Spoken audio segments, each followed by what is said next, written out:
Hey there, I'm Danny from Time is Honey, and this is a quick tutorial to show you how to embed a Google Calendar on your Podia website. This is a little bit different than embedding a booking calendar where people might book a call or meeting with you. And instead, this is going to be a public calendar where people can't book anything, but they can see certain upcoming events that you have. This process recently came in handy for me when I was working with a client who is a pediatrician based in Copenhagen who teaches two different types of in-person workshops, one on first aid and one on starting solids safely. So she has these two event types and she wanted a calendar on her website where people could view when those workshops are scheduled and they would be able to access all of the event information. This is just a simple test calendar that I created on my own website for the sake of this tutorial, but you can see that if you click on any of these events, you're going to get access to more information. For example, this one has a physical meetup point, so that is tagged using Google Maps and people can easily get directions or more information about the venue. This one has a link for an RSVP, so you could click here to go to that event page on my website. Okay, so if that's something that you would like to add to your Podia website, go ahead, follow along. I'm going to walk you through the exact steps. So to do this, the first thing we're going to do is work within Google Calendar, and I'm going to take this step by step to show you how to set it up and how to plug it in on Podia. So the first thing you're going to do is start by creating a new calendar if you need to. If you already have the calendar created, you can skip ahead a couple of steps. The first thing we're going to do is go to calendar.google.com and make sure you're logged into the Google account where you want this calendar to live. We're going to go down here where it says Other Calendars and click the plus sign. You can then put a name for the calendar in here, and I also like to add an emoji. You can make sure that the time zone is set correctly and then hit Create Calendar.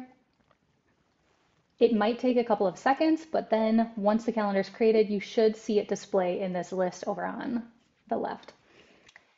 So now we are going to click out of settings, go back to this My Calendar list, and you'll see your new calendar show up there. So that's the first phase. That's all you need to do to create the calendar. The next thing we're going to do is add an event and customize them. This might be something that you want to come back to after you've created the calendar and added it on Podia, but I recommend just adding like one event, kind of a test or a placeholder event, so that as you're building it on Podia, you can see how that information is showing up and displaying and functioning.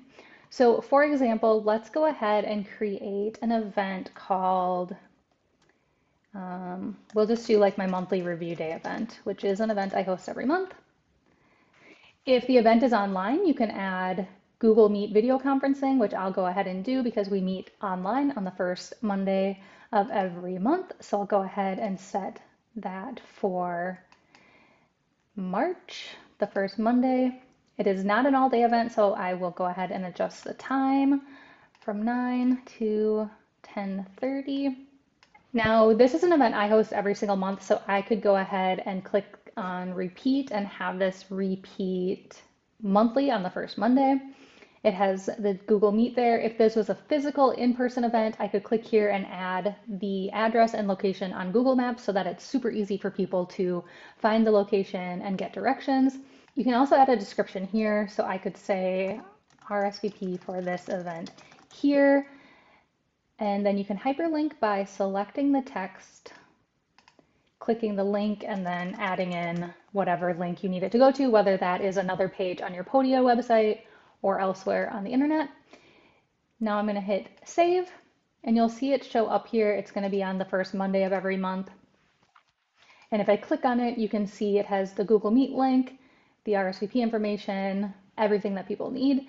Another thing that you can do with these events is that maybe it's not recurring on a regular schedule like the first Monday of every month, but maybe it is a workshop that you host sometimes 2 or 3 times a month on various days.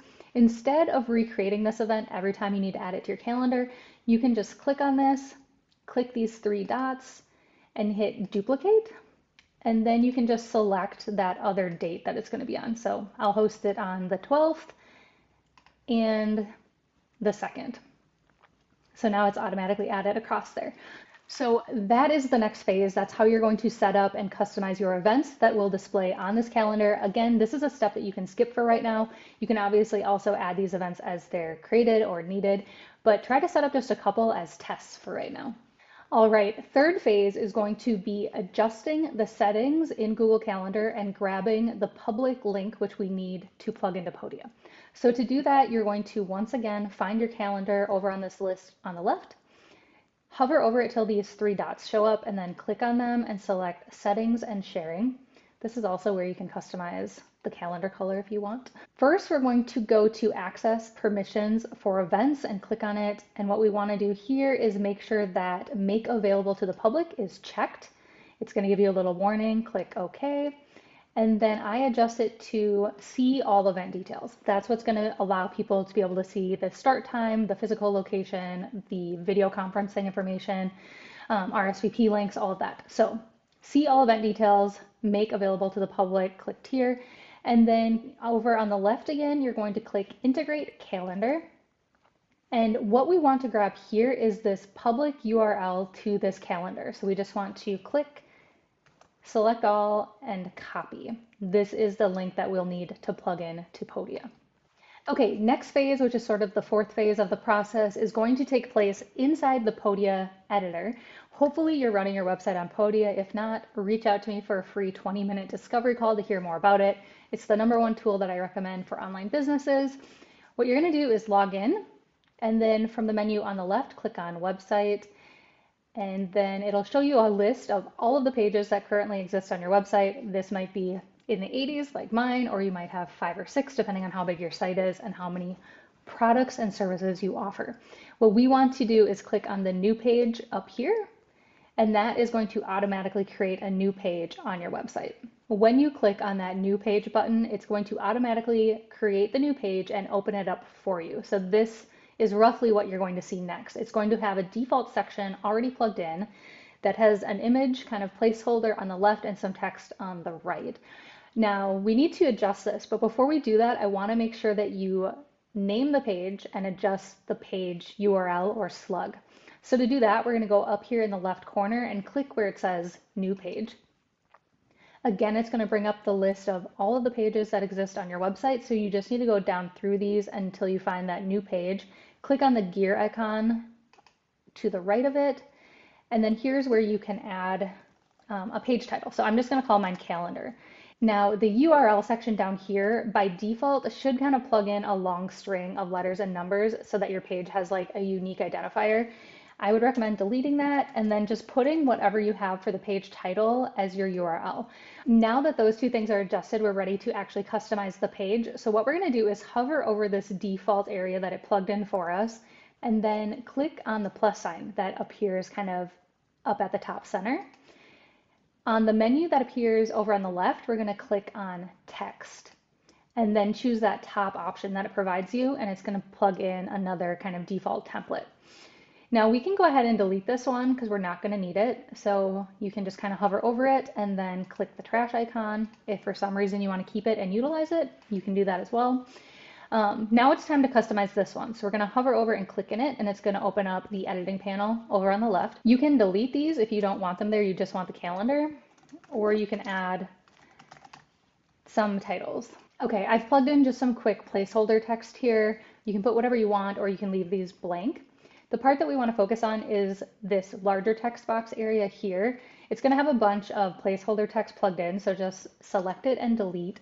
And then all you need to do is type in a backslash on your computer keyboard, and you'll get this drop-down menu of additional options of things that can be inserted or embedded into your Podia page. And we're going to click Embed. And now this is asking us for a link. So this is where we are going to paste that URL that we took out of the Google Calendar. So you'll see that plugged in right here, and then we'll hit Insert. Now right away you're going to see it render your calendar in that little text box area, but you'll notice that it does not show up anywhere on the page within the Podia editor. That's just how it functions, and so to see it we need to actually click Publish up in the top right corner. And then once your site has published, the last step is going to be to go check it out and test it and see how it's looking. So you want to type in your Podia domain or URL. Mine is biz.timeishoney.com, and then /calendar, which is how I identified and set up the URL for the page. I'll go ahead and hit return. And then here it is. You can see the new page built with the Google Calendar embedded. This will be pretty responsive, so if it's being viewed on a mobile app, the calendar will resize. You can see I don't have any events in February, but if we go to March, you can see those 2 test events that we created. So that's it. Those are the steps in video format. I have typed them all out step by step down below for you. I have also linked to 2 other tutorials that I have. One for how to use emojis on a computer if you don't know how, it's super simple. And the second tutorial is my list of hacks for Google Calendar for customizing things with emojis and colors. And that can be helpful for just helping customize how the events appear on your calendar. I hope that was helpful. I am a verified Podia Pro and I'm happy to help you answer questions or customize your website. Go ahead and leave your questions in the comments below or visit my website to schedule a free 20-minute discovery call and we can chat about what you need and what your questions are.